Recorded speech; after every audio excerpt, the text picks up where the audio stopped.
Hello and welcome back to Shakesyear. We are down to our last 3 Twelfth Night monologues. There's only 3 more and then we move on.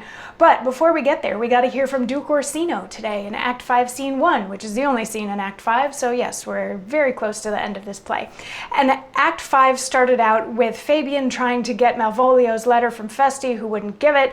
And then Orsino and a bunch of people showed up outside of Olivia's place, and there was an interchange with Feste where Orsino ended up giving Feste a bunch of money. And then Feste goes off to get Olivia. And then Antonio and his arresting officers come in, and Viola, disguised as Cesario, is like, hey, that's the guy that helped me out before. And Duke Orsino recognized him as being a thief and a pirate, and the guy that was in that sea battle wherein I think it's Duke Orsino's nephew lost a leg or something like that. And Antonio was like, no, I'm really not a pirate or a thief. I may be your enemy, but I'm here because I'm in love with Sebastian, and that Sebastian's standing right there, even though it isn't. And he took my money, and then he disavowed knowledge of me. And Viola's like, what? And Orsino's like, what? No, this guy's been with me for 3 months. He's been in my service. And then Olivia comes in, and we get a little bit of back and forth between Olivia and Orsino, where he's like, I'm here to finally woo you. And she's like, and I'm gonna keep turning you down. And he's like, what am I supposed to do? Like, I'm in love with this horrible woman. What am I supposed to do about it? And she's like, well, you can do whatever you want. And he says, why should I not, had I the heart to do it, like to the Egyptian thief, at point of death, kill what I love? A savage jealousy that sometimes savors nobly, but hear me this. Since you to non-regardance cast my faith, and that I partly know the instrument that screws me from my true place in your favor, live you the marble-breasted tyrant still. But this, your minion, whom I know you love, and whom, by heaven, I swear I tender dearly, him will I tear out of that cruel eye where he sits crowned in his master's spite.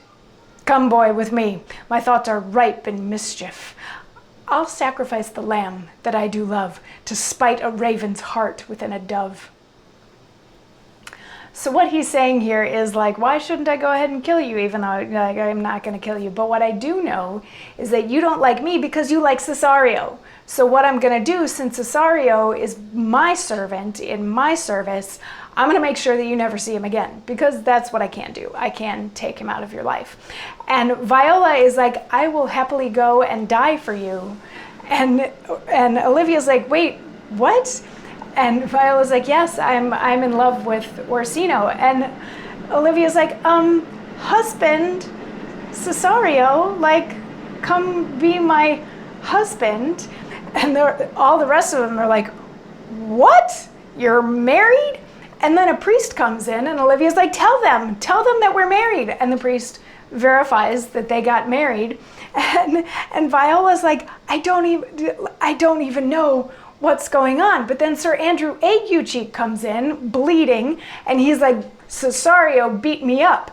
And then Anne beat up Toby. And then Toby comes in, and he's like, Cesario beat me up, and he's bleeding too. And Viola's like, I have no idea what's going on. I didn't beat up anybody. I've been here though doing this. Like, I know that I drew my sword against Sir Andrew, but I didn't actually hit him or anything like that. And they're like, well, you injured us, and come on, we got to go get patched up so that we can get back to doing the things that we do. So Sir Andrew Aguecheek and Toby and Feste and Fabian, they all leave just in time for Sebastian to enter. And that's where we're going to stop for today. We'll pick it up there tomorrow. I'll see you then. Mwah.